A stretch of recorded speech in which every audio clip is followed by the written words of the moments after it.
Okay, ladies and gentlemen, so back with some monocolored set review for the three Draftalgia Travelers group.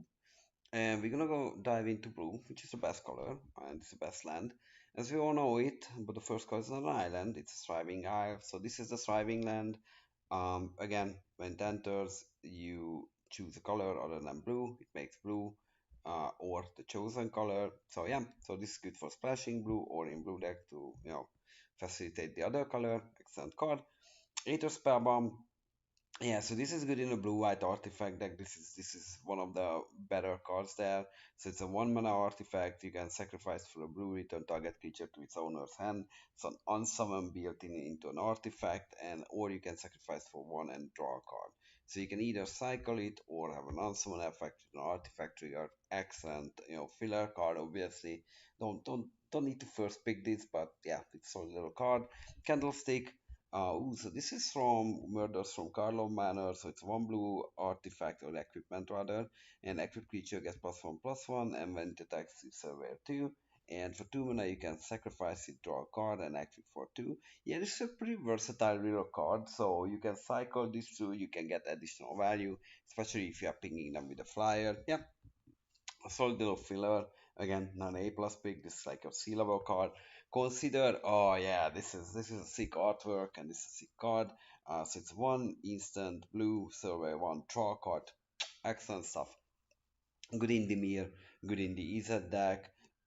Filler in the other two decks, but on that Dimir and EZ, this is exactly what you want. The survey helps you fill your graveyard and secondary brilliant card. Dive down. This is also good in the EZ deck. Otherwise, it could be a sideboard card. Target creature you control gets +3, +0/+3, and gains hexproof until the end of turn. It is really good in EZ because those are the creatures, you try to hit them with a big browse creature, they try to kill it, this is your counter spell and makes the hit even worse. Yeah, otherwise, again, sideboard removal, right? Let's a snake skin well in blue. Moonsnare prototype. So this is a 1 mana artifact, and then tap an untapped artifact or creature you control to add a mana. Yeah, so make some of your creature a mana dork, which is already pretty good. Like you are ramping here, and then you can channel it for a blue, discard it, and the owner of target non-land permanent put it to the top or bottom of their library. So that's a removal. I think this is an excellent card. Again, that's not something which drives you into the artifact archetype, but if you see it, you pick it relatively early if there's nothing better in this pack. Because this is 2 slots, right? Like it gives you a little bit of mana ramp, gives you an artifact, and gives you kind of removal. Thought Scour, this is a Dimir card or an Izzet card. Target player puts the top 2 cards of his or her library into his or her graveyard, and you draw a card. Yeah, again, Thought Scour was good, still good. And these are exactly those cards which kind of gives you that glue to make those Izzet decks or Dimir decks very, very consistent. The ranged assistant, so it's a 2 mana human wizard, and it's a 1/1, and you can tap it to mill a card and add colorless mana. This is a Dimir card, as far as I see it, and the other color pairs are not really interested in it. Or if you happen to land in like a Sultai graveyard, like a Dimir Brave Splash with green, and this is a sick card there too. But yeah, otherwise, again, not a very high pick, right? Diversion unit, so it's a 2 mana 2/1 fire. It's already good. And then you can sacrifice it for one and then counter target instant sorcery spell unless its controller pays 3. I think this is actually very powerful in an artifact. This is exactly what you want. Like, this is an evasive flyer which is putting on a clock starting very early, and a key moment. Let's say you have a bomb which they really try to kill it, and then they have a 4 mana skill spell on turn 6. This does counter that. So yeah, so this is a cool little card. I think if I'm on the artifact deck, I'm already very much highly picking it, but it's not really the card which gets me into that. But I'm really keeping an eye out for this. So who knows? Emissary Escort. Yeah, so it's an 0 for 2 mana, but it is Tarmogoyf in the artifact deck. So this creature gets +6/+0, where X is the greatest mana value among other artifacts you control. That's the mana value. So we'll see how high this mana value goes. We have seen around, like, I think 4 or 5 in white. So yeah, so this could be a 5/4/2. That's pretty good. So we'll see how this can function. But yeah, I'm gonna note this if I see like a good high mana value artifact, which is very very good. Venom Seer. So this is from Time Spiral. Yeah. So this is a 1/3 morph, and then you can morph it for returning two islands you control to their owner's hand, and then it turns face up, draw two cards. Whew. Yeah, I mean this is Simic bombshell for me. So it blocks. Yeah, later on you can, like returning the island doesn't hurt as much, and then getting two cards is just unbelievable. Especially if this can like maybe trade or like like ambush like a 2/1 or whatever. Yeah, solid card. Mnemonic Sphere. So this is from Kamigawa Neon Dynasty's 2 mana artifact. And for 1 blue, you can sacrifice it, draw two cards. Woo, spicy. Channel, you can discard it and draw a card. Yeah, this is good. This is that filler. These are the type of cards which the artifact deck wants to have that critical mass. Prohibit, so you have a kicker 2 on a 2 mana instant. Counter target spell if its converted mana cost is 2 or less. If this spell was kicked, counter that spell if its converted mana cost is 4 or less instead. So for 2 mana, it counters 2 or less. For 4 mana, it counters 4 or less. This is okay. I don't mind Prohibit. I mean, probably I start this in the sideboard and given on play or draw or the matchup, I bring it in. But it does scale, right? Like encountering a good 4 mana spell is no joke in the late game, so this is not completely lost. Yeah, it's a solid little card, but you don't need to, like rest over this one. Reality Shift. Yeah, so this is two one and a blue instant exile target creature. Its controller manifests the top card of their library. Huh. So yeah, so personally, I'm not a big fan of this card. I tried to play this in control decks back in the day, and then it just doesn't really scale too well with the game, I would think. Yeah, unfortunately, you don't really want to play it on your own creature. If you play it on their creature, then the problem is that you are down a card, and it's gonna be a creature which can immediately attack you. So there's a lot to unlike here. Now, here's the thing that I don't mind having this card, and maybe I'm not seeing this correctly, but I don't mind having one copy access in the sideboard. If they have like a Zetapa or like an unbeatable bomb, yeah, I'm bringing this one in. You get your manifest token, right? And kill your 8 mana Giga Chad like Elder Dinosaur Dragon, whatever. So yeah, so that's really the use case. Now Surge Engine on the other hand, this card I love. Like this card is just excellent. So this is a 2 mana 3/2 defender, which is already good. It trades up very well. And then for 1 blue, Surge Engine loses defender and gains this creature can be blocked. Like that's just unbelievable. That's not the end of turn. This is the text on it. It becomes for 3 mana, a 3/2 unblockable. This is already good. And for 2 and a blue, Search Engine becomes blue and has space power and toughness 5/4. Activate only if it doesn't have defender, so you have to activate the first one first and then this one. And then for 6 mana, you can draw three and you can only activate if you activated the other two. This card is unbelievable in the artifact deck. Like this is the go-to card. This is that card which is A plus. Moves you into the archetype. If I'm seeing this, I'm picking it. I'm artifacts from now on. But again, you can't wield this like any other deck and just pick it up, right? This goes into every blue deck. It's colorless. So yeah, so the person who opens Surge Engine is the artifact player. I think is kind of safe to say in the cube. I'm almost feeling like, yeah, like it might be one of those situations. I don't want to influence people's decision, but if I don't see Search Engine, um, yeah, like I'm not really picking the artifacts because I'm really banking on the artifact player sitting to the left of me. But yeah, so this is that good of a card. Think twice? Yeah, I don't think twice about this one on the EZ deck particularly because you can draw a card and you can flash it back to draw another card for 3 mana. Otherwise, a 2 mana instance. This is exactly what that deck needs. One card, two spell. Nothing much to talk about. This is a solid role player. Again, this one when I mean solid role player, these are the C plus level cards, but you don't mind having a lot of those in your deck. So yeah, one of the blue for Wheelbender as a wizard for 1/2 which morphs, and then one of the blue to unmorph it. And when turns face up, change target of target's power ability with a single target. Yeah, that's solid. On the Simic deck, this is solid. This is quite the trick. Like imagine you have like a turned up like bomb morph, and then they try to kill it with a 4 mana kill anything spell, and then you just redirect the target. That's like devastating. They tamwalk themselves. They lost their best creature on the board. They lost their best removal spell. This can turn around the game. And again, like in the Simic morph deck, like look like the thing is that this is something I would pick up in a non-simic deck too. So watch out for that. You can just free reveal this because in my Dimir deck I don't mind this because it's a huge tempo play too. In EZ this could protect my prowess fly or whatever creature that's finishing them. So yeah, so watch out for that. This is not gonna come to I think on pick 14. Yeah, cryptic code. So this is cryptic and this is good. So this is from Murders of Karlov Manor, 2 and a blue for an artifact equipment.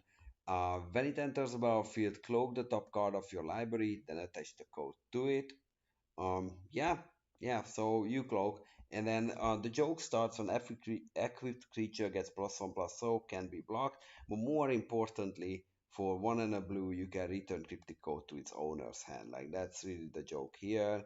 And yeah, like you don't even need to, like equip it. Like the return, it's really the re-equipping, and you get a free creature. So you have like an infinite gray ogre essentially, which can be blocked.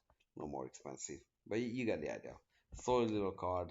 The artifact deck definitely wants it, but the thing is that the Simic deck can use it. This overlap card, and any other deck I would take it. This is also not gonna wheel. Like this you pick it, but doesn't mean that you're necessarily on artifact or Simic. But you can pivot into those very well. So Cursed Wheelbreaker. So this is the jacket on the coat, I guess. So yeah, it's a 3 mana jacket.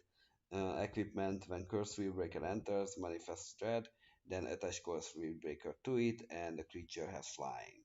So this is really the yeah, like when you are wearing like I don't know Versace coat and then get like some Zara or H&M jacket or blazer under it. So that's kind of where we are with this card. But again, yeah, you can use it in the equipment deck, you can use it in Simic deck. Same difference. Emery, Lurker of the Lock. Guess which deck this is going into? So this is going obviously into the artifact deck, despite being a 3 mana Merfolk Wizard Legendary 1/2. And this pack costs 1 less to cast for each artifact you control. And when it enters the battlefield, put the top 4 cards of your library into your graveyard, so aka near 4. And then for tap, choose target artifact card in your graveyard. You may cast that card this turn. So yeah, super good in the artifact deck. So this is how you get back your stuff, all our resilience, yeah. And then usually it costs like a mana to play because you have enough artifacts for it. Yeah, solid card. And this is also a card which start moving me into the color. Like if I see this, I pick it and then look out for artifacts. Gedwick the Wizened. So this is in the like Ryan's childhood dream super cycle set blue version. So this is triple blue with an X, and when it enters, you draw X cards. When you cast a blue spell, tap target non-land permanent an opponent controls. Yeah, I mean, this is again like these are the ones which are not synergistic, quote unquote. This is synergizes again with every magic card. It draws more of them and wins you the game that way. Not much to talk here. So good in EZ gets you more spells. Good in Simic because you can like tempo out your opponent by tapping their permanents and you cost half of your spells. Um, Also not Simic, I mean Dimir. And Simic I would take it too. Like again, you just draw more cards, so more action. And yeah, maybe it's worse in Azorius. It's a little mana intensive, but hey, like this is what is this? Yeah, Brain Geyser. A little more expensive Brain Geyser, but you get a 3/3 body for it. So yeah, what not to like here? Glitch Interpreter. So this is a 2/3/4, 2 and a blue. Oh, okay, okay. And let's see, it's a human wizard. I don't actually know this card because I think from Commander deck. So let's see. When Glitch Interpreter enters, if you control no face down permanents, return to its owner's hand and manifest red. Okay. 3 mana manifest red if there's no other morph involved. Whenever one or more colorless creatures you control deal damage to a player, draw a card. Yeah, I mean, if there's a way to manifest something on turn two, probably there's manifest red.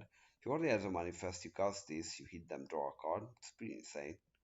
And yeah, yeah, no, this is not bad. Yeah, I think every assuming deck wants it, and no other deck wants it. So if it's back to you, you can try to wield this. I feel like Supreme Wheel, so it's supremely good in these deck, and I think in a lot of other blue decks like this, a good card to fill some of the gaps in the deck. So it's a 3 mana instant. You can choose one counter target spell unless its controller pays 3. Look at the top four cards of your library, put one of them into your hand, and the rest of the bottom of your library in any order. So it's one mana more than Anticipate, one more card, and it's one mana more Mana Leak, but you get either of them on a card, which makes us think this one is a good card. So I like this, but again, this is not your A plus pick, this is your C plus, but enjoy it. Twisted Reality, so it's a 3 mana instant, also two modes, counter target spell, manifest red. That I like. Like I don't like cancel. I think cancel is a very bad card. Like it's way too much mana to hold it up, and then you in a lot of cases you have to trade down on mana while you are casting it. It's just all sorts of trouble. But the fact that you can actually manifest red, ambush something, so it's like kind of like in edge cases a pseudo remover. It gets your creature, counters a spell later. Yeah, I'm in on this one. So, and then moving on, we're gonna have Unctus from OWB1. So this is a 3 mana 2/4. So one blue blue legendary artifact creature, Phyrexian Vedalken. There you go, that's a hybrid, if I've ever seen one. So other blue creatures you control have, whenever this creature becomes tapped, draw a card and discard a card. Other artifact creatures gets a Glorious Anthem, and for one Phyrexian blue until end of turn, target creature you control becomes a blue artifact in addition to its other color types, activated only as sorcery. So it's good, like for one Phyrexian, one blue, like you can give +1/+1 virtually to a creature. Yeah, it helps with your artifact synergies. I'm picking this highly, and I'm gravitating towards that deck if I see it. So Unnerving Grasp, yeah, so it's 3 mana sorcery, return up to one target non-land permanent to its owner's hand and manifest red. So you get both. This I think is a pretty fair tempo play. I would look at it, obviously Simic, you get the manifest red, you buy the time to tinker with your morphs, but I don't mind this in Dimir either.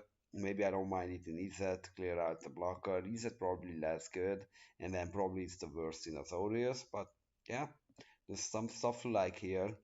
Then my friend Deep Analysis. So it's a 4 mana draw two cards for sorcery speed, which is reverse divination. But here's the kicker, or the flashback, I should say. So one on a blue, pay 3 life, you can flash it back.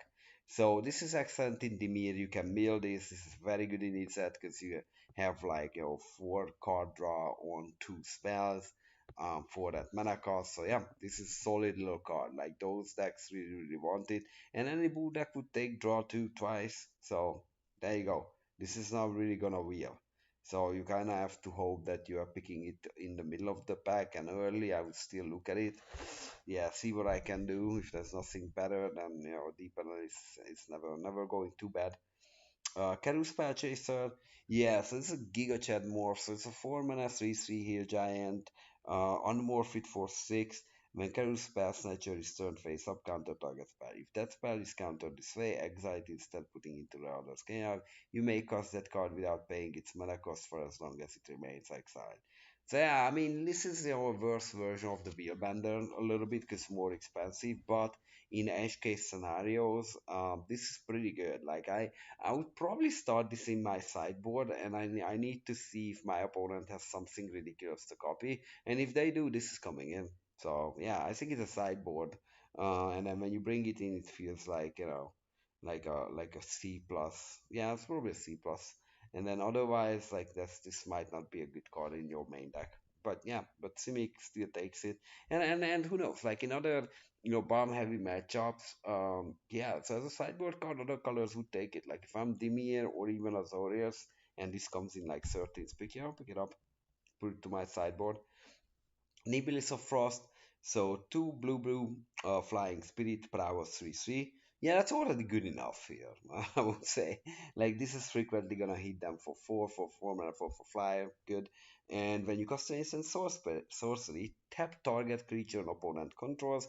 That creature doesn't untap during its controller's next untap step. So it's basically tap them, stun it. Yeah, this is super powerful. This is good in the Z deck. This is good in the Dimir deck. This I can use it in Simic. I don't even mind in my Azorius deck. So yeah, this card is that good. As long as you have like around 10-ish instant and sorcery, obviously Simic by far is the best for this. And then it falls off like on Simic. Dimir is good too. Simic definitely on that count it falls off. And Azorius is again probably the weakest, but it's a flyer there, so like Sarah, like Izet picks it highest, Dimir second, and then we go from there. Yep, Sphinx of the Forgotten Rose. So another flying hill giant, Formula 3C Flash Fire. This does have Flash, so this makes it better against removal. That way you can unstep it and untap, and hope when this untaps and attacks, target instant sorcery card in your graveyard gains flashback. The flashback cost is equal to that card's mana cost. Yeah, this is an EZ card largely or a Dimir card. So again, EZ Dimir, like those tend to be the overlapping colors here, and then Simic, maybe sometimes overlap with Dimir, and then Azorius kind of its own realms. I think that's kind of important how you view some of these cards. The Lunar Whale being an artifact is probably good in Azorius. Not gonna sell secrets here. So it's a 3/5 flying for 4 mana, crew 1. You may look at the top card of your library and time. As long as it's attacked, you may play the top card of your library. Yeah, that is very good in the Azorius stack. That's exactly what you want. Like the problem with this from the opponent's perspective, they're cheap enough at 4 that they can't really stop playing the game to kind of hold up removal because you might just not crew it and then they wasted all that mana or like used to use the support target. So and from there on, like this is easy to hit with its 3/5 flying. So even if they have a flying blocker, it's unlikely to kill this, and then you get a free card out of it, and after that it's just gravy. Yeah, solid little card in Azorius. Other decks might be able to use it too, should you need to, but like really, like in each set I can imagine hitting them with these, like casting more spells. But really, it's Azorius where this shines. Chrome Shell Crab. So this is a commander deck card too. It's a 5 mana 3/3 crab. Huh, I'm gonna get something here. Because 5 mana 3/3 is, wasn't good even in 1993. I can morph it for 5, so 4 and a blue, and when turned face up, you may exchange control of target creature you control, target creature an opponent controls. So you play these for 5, basically you take that creature, give them a 3/3, depending on what you take, right? Like, or if you have like a wheel bender which already holds them, you give them the 1/2, they get like a 4/4, that's already a good trade up. But if you take like, like one of those like was this Ryan Childhood Dream Collection cards. That's a 7 mana triple costing cost, and yeah, you really doing life there. So yeah, Hall Drifter. Uh, yeah, so this is Mool Drifter in an artifact form. So it's a 3/2 flying crew 3, which is quite steep, I would say, for 5 mana. But when it enters, you draw 2 cards. So yeah, this is good in the artifact deck. It's good. You're gonna fly there. Giggity. Uh, yeah, yeah. Well, that's why I would put this one. Memory Guardian, guess which deck this is going for. It's a 5 mana 3/4 flyer with affinity for artifacts. Yeah, you guessed correctly. It's the Azorius artifact deck. The deck is kind of shaping up pretty nicely here. So Primordial Mist. So this is a 5 mana manifest payoff, I would say. And it's an enchantment. At the beginning of your end step, you may manifest a top card of your library. And then you can exile a face down permanent you control. You may play that card this turn. Okay, okay. So I guess it helps with ETBs.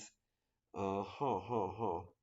Interesting. Yeah, yeah, yeah. So it helps if you had to morph something which has an ETB.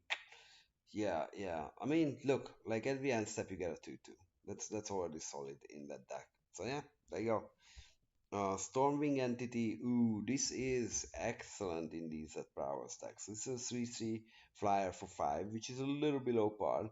But this spell costs two and a blue less to cast if you cast an instant sorcery spell this turn. Now we are talking. So now it's one and a blue to cast. If you like do consider and this on turn three, yeah, that's pretty hefty. And it has flying prowess, and when it enters, you scry too. Yeah. Solid little card. In those decks, you're gonna get this early on the board and just start cracking them for 4 or 5 a turn. So this is no joke. This is short order. Gonna end Magic games here. Yeah. So they came from the pipes. But who are they? So they are from Duskmourn. It looks like, and it's a 5 mana enchantment. There's a lot of 5 mana enchantment for this deck. Yeah, so Simic deck might be full of enchantments and manifestable creatures, I guess. But when they came from the pipe centers, he manifest threat twice. Okay, so two. That's not bad. And whenever face down creature you control enters, draw a card. Wow, this card is unbelievable. This is a card which, again, first pickable Giga Chat Bomb. You start with it. Like imagine 5 mana, you take two creatures and you draw two. Yeah, that's exactly what I want. That's all those creatures might be a casino hit, and then we go from there. Yeah, solid stuff. Okay, so Vesuvan Shapeshifter, it's a 5 mana 0/0, and you can morph it for one of the blue. And when it enters, you may choose, also when it enters the battlefield or is turned face up, you may choose another creature on the battlefield. If you do, until Vesuvan Shapeshifter is turned face down, it becomes the copy of that creature and gains at the beginning of your upkeep. You may turn this creature face down. Huh. Wow. Wait. Let's digest this a little bit. So as it enters or is turned face up, you may choose another creature on the battlefield. If you do, until this is turned face down, it becomes a copy of that creature and gains at the beginning of your upkeep. You may turn this creature face down. Oh, okay. So you cast it. Yeah, do I need to reveal this? Well, this is a judge question. I feel like this broke just Draftalgia set review. Can't assess this card. This should be a community discussion. I gave up here, but it's good in the morph deck. Yeah, it's a clown too. So yeah, whatever. You put it to your blue decks. I think if if if it's not a morph deck, you put it to a sideboard. No matter what this does, I can't interpret it, but it copies things. There's a way for you to copy it. Anyway, I don't want to ruin further my reputation understanding of this game, Magic the Gathering, which I spent substantial amount of time and money, but this card does something in the right deck. So yeah, you go from there. And Brian Elemental, so that's Time Spiral.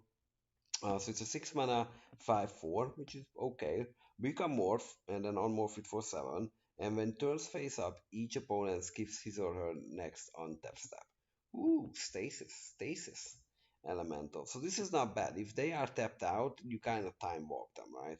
Because you unmorph this, and then they're not gonna get lands, whatever. They draw a card, but not much they can do at that point. Yeah, solid little card, and this can win you the game if positioned correctly. Kairi, the Swirling Sky.